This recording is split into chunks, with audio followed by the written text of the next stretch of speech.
Welcome to the Sunday League Show. I'm your humble host and expat, Niko Potocznik, joined by my assistants, co-host, and dad, Billy Potocznik. This is a show where we talk all things football. So let's kick it off. Hello everybody, welcome back to the Sunday League Show, episode 11. Here is your weekly update. So first, we're going to be getting into our top 5 predictions for the Premier League. I know I've done this in a past episode, but I think my opinion has shifted. New podcast, new opinions. Yes. We got the top 5, and as you know, in episode 9, we talked about near the end of episode 9, we talked about our the new UEFA rankings for leagues, and we had the Premier League, then Serie A, then Bundesliga, then La Liga. Some surprises there. Then Eredivisie, right? No, then the Belgian Pro League, I think. And then the Belgian Pro League, that's right. And then in 6th or 7th place was Liga in France. Yeah. Where's the Portuguese league? Anyway, each episode will include one of those. So next week we're going to be going over the Bundesliga, our top 5. No, a top 5 for the Serie A. Excuse me. All right. So today, what did you get for your top 5? 5th place? Yeah, 5th place. Okay. What did you get? Manchester United. Okay, 5th place Manchester United. So for my 5th place, I got Newcastle. Now, I couldn't decide if it's going to be Newcastle or Aston Villa, because I think what Unai Emery's doing with Aston Villa is awesome, making moves. And his name's going to come up again in this podcast when we start talking about, we're going to touch on PSG and the Mbappe situation, and you'll hear his name come up again. Yeah, Man United for me, we're going to talk about them later, and because they're making moves and stuff. But that's besides the point. I think Manchester United, with all of their signings don't impact straight away. They have to get used to the system. They have to get used to the club. And do you think Ten Hag's got a system going? Yes, he does. I think they're going to do well, but just not super well. Right. Okay. Who'd you get for 4? 4, I got Aston Villa. Ooh, there it goes. I think Champions League is the only thing that is fit for Unai Emery, and I think that side with Moussa Diaby, Ollie Watkins, Pau Torres, it's going to be insane. It's exciting to watch. Scared. Yeah. It's kind of interesting to see Aston Villa really competing. Like, they're going to be good. Unai Emery is quite the guy to turn things around there. I got number 4, Man United. Now I know that's not going to make my Man United friends happy. I got them at number 4, kind of the same reasons you did. I think it's going to take a while to get the system going. I think they're really going against some of the odds there because of the questions around their ownership and everything else, and you got some unhappiness there. So I think, no matter what Ten Hag's doing and the talent of the players and the system he's putting together, it's going to be tough when everything's not quite unified there yet, So, and I'm not going to mind. Hey, I hope they do finish 4th. Take that, Man United fans. All right. Who'd you get 3rd? 3rd, I got Liverpool. I think what they're doing in preseason so far, and I know preseason doesn't judge the season. Darwin Núñez firing in goals, Salah not showing any signs of age. I just think Liverpool are going to be a different breed next season. Yeah, that's who I got in 3rd too, is Liverpool. I think Jurgen Klopp is he's going to turn things around this year. He's going to show that what a masterful manager he is. Definitely one of the best in the world. So I see them finishing 3rd. Yeah. Okay, for my 2nd, I have Arsenal, and it pains me to say it. I think within the next years, we will win trophies, win titles, Premier Leagues, Champions Leagues, FA Cups. But right now, I think it's just going to take a little bit of time. Trust the process. I think we will win silverware. Do I think it's the Premier League? No. All right. I like that. Hey, that's a great objective opinion. I'm probably being a little bit of a homer up there because I got number 2 as Man City, so you know what number 1's going to be. Man City finishing number 2.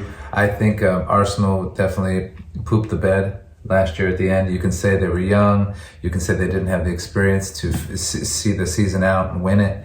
And all that is true, but the bottom line is they did choke. I mean, let's just be honest. It can happen to anybody. All our teams do. Being a fan is painful. And Arsenal, definitely choked. When you saw what happened at Liverpool, they let Liverpool back in the game, and then it happened at West Ham. As an Arsenal fan, I knew it was over then. Now, you don't ever say that stuff, but I knew after that West Ham game that Man City was going to catch us. Arsenal was falling apart. They were losing their confidence. They were losing their nerve. I said last year, I don't see that happening again this year. I think the boys are hungry, and that's why I see Man City finishing second, and I see Arsenal winning the league this year. So this is it for us Gooners since 2004. It's been too long. Listen, in my heart, I think Arsenal's going to win it. In my heart, but my brain, right now... You can't listen to your brain. You can't listen to your brain. I know. But realistically, I think City is going to win it. No, Spurs. Spurs aren't No, going to win. I'm kidding. Sweet. It's Manchester City. City's going to win They're it. gonna You know win what they it. say? Stay in your head and you're dead, son. Stay in your head, you're dead. Yeah, So mate. hopefully the heart wins over the head, because this is really... My heart's gonna true carry me intelligence here. is right here. Actually, I'm going to make a switch. No, you can't switch now. I can't? No, because then I look like a manipulative father figure. Can't do But- that. I think you got to Yeah, stick that's with true. you. Can't So switch. hey, look, if Arsenal wins, good. It'll be Yeah. good to be wrong, right? In All my right. heart, I'm rooting for him. That's right. Me Of course. too. Always. Obviously. All right. So you want to talk about Manchester United? You think you're pretty excited about some of the things they're doing. You seem to think this most recent trade for Rasmus Højlund is a great trade from Atalanta. Transfer, rather, Transfer. Boy, that is the American in me talking about trades. They don't do trades. They do transfers. So the transfer for Højlund So from I Atalanta. think the Tell us main about it. question now is, are Man United title contenders? And I know I put them in 5th, but that doesn't necessarily reflect what is definitely going to happen. Right, they're definitely title contenders. Rasmus Højlund's a great finisher, which they've had that gap for 2-3 years now. Rashford is firing in goals. Sancho looks okay right now, but we'll see it coming into the season. Rasmus Højlund for Atalanta, 9 goals, 2 assists. Bought him for 60 million plus add-ons, I think, which comes out to 75 million. Maybe. Yeah, something like that, 72, 75, something like that. But he's an elegant dribbler. I just think that is a great move for The them. right age, too. How old is he? 19. 19 years old. I mean, unbelievable. Yeah. When I was 19, I looked like I was 15. Yeah. Wow. And he's 6'2", looking like one for the Grown man, like LeBron history James books. style, just, wow, unbelievable. So I guess we can get the here we go on that. Yeah, here we go. Fabrizio Romano. I kind of, I'm kind of bummed, being at Man United's Arsenal rival, and we're not Arsenal's only rival, not Man United's only rival, obviously, but we're not allowed to really like Man United. But I definitely am a little envious. I kind of wish we got Højlund. What do you think? Yeah, me too. I mean, also they got Mason Mount. He's performing well. I watched his Class. debut. He passes into space. He sees everything. Yeah. He has a good first touch. And the thing I want to talk about, which he's underrated for, is he is so good off the ball. Oh, He is yeah. everywhere. He's shifting through the gears of the other team. Yeah, just kind of drawing players away Yeah. and opening up space He's for the always in players. space. And that is one of the most important things is, moving off the ball.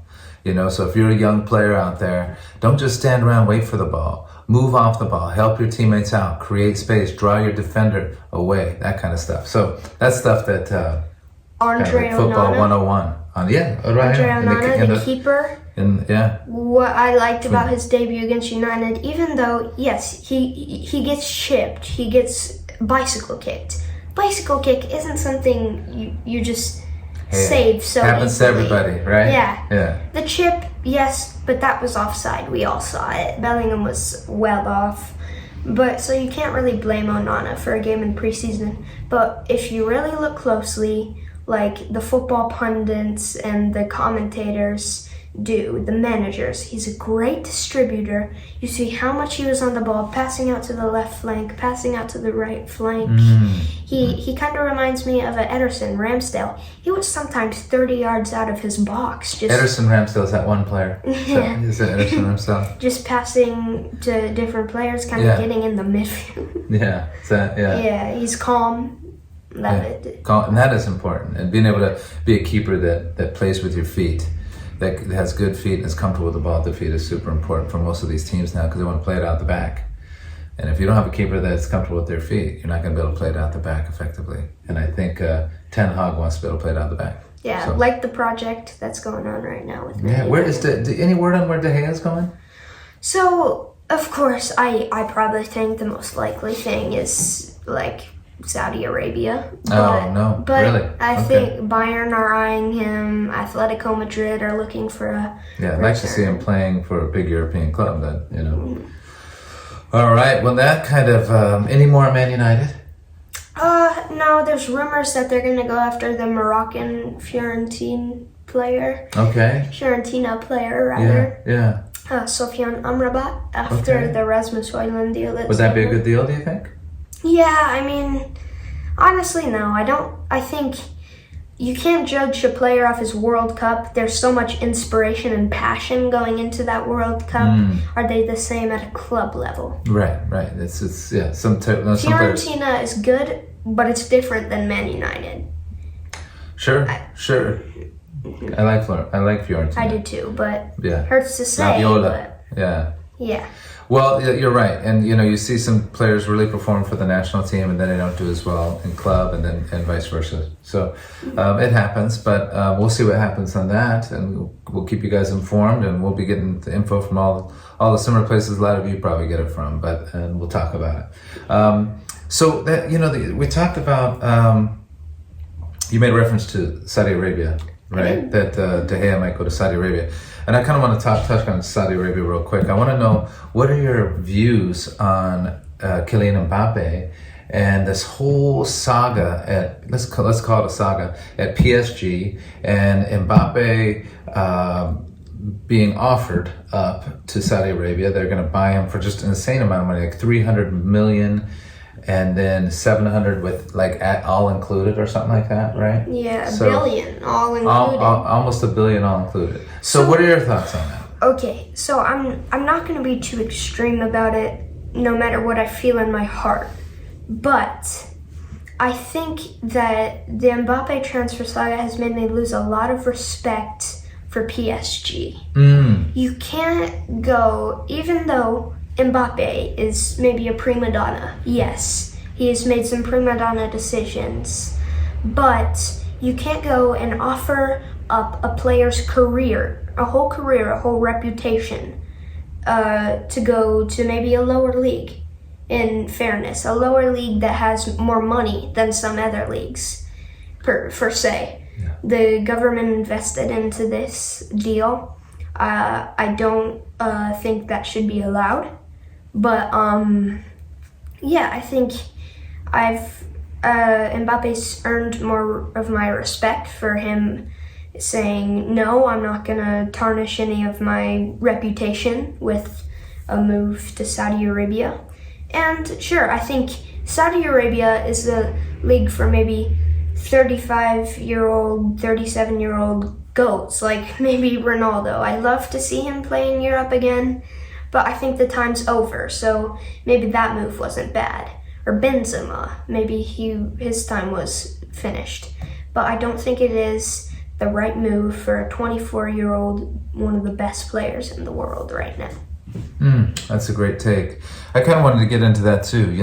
I think Mbappe saying, "Look, this isn't about money. PSG's paid me a ton of money, so I'm not going to go somewhere just for money." First of all, I think that message and that message alone is a message I wish we kind of heard more of, because these guys are getting paid insane amounts of money. I don't care if where these players are, they're getting paid lots of money when they're playing at the top level like this. And so that's a little bit refreshing.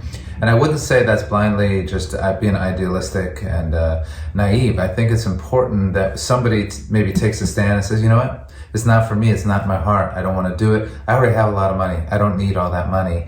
I want to play somewhere that gives me a place that gives me purpose and meaning, that I'm inspired to play.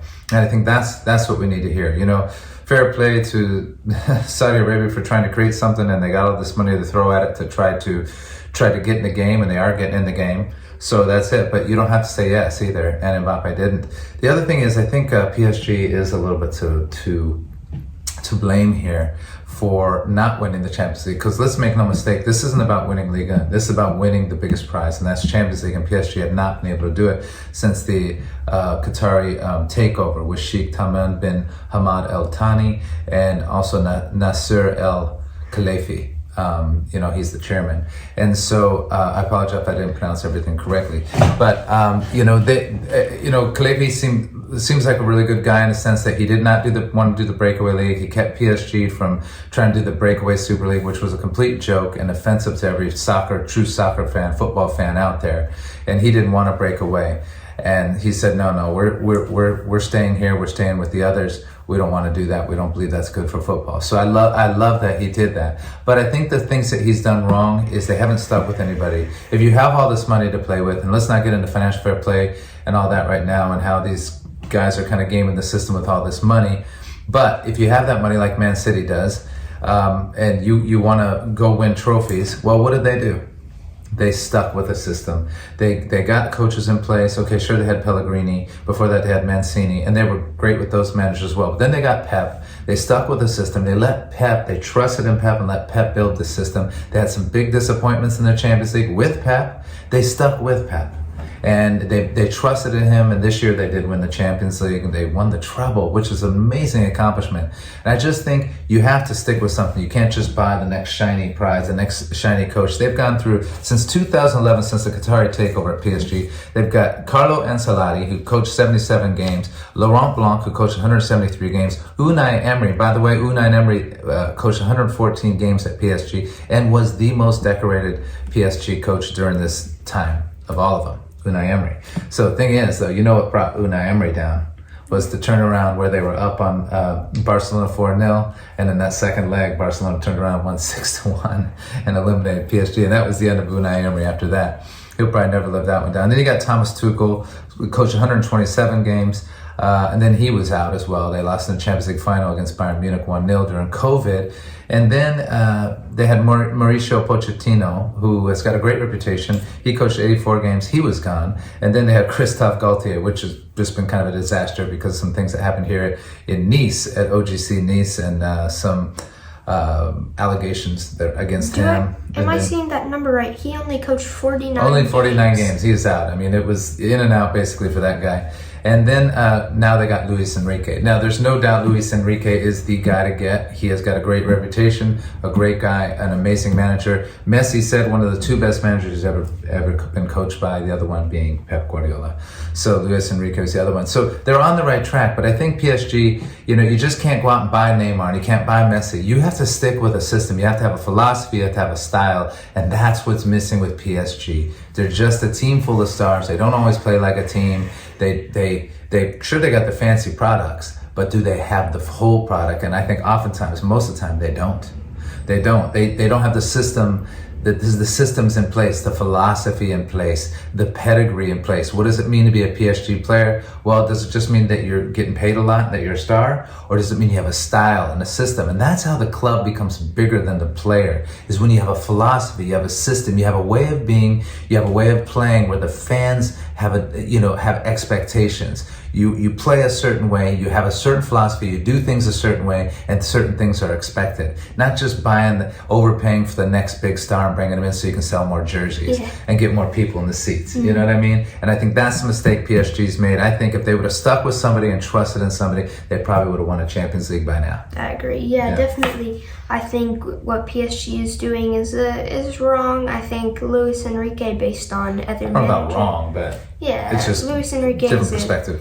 Good appointment. I definitely think I think he's best they could probably find. Yeah, one of the best managers you can find right now.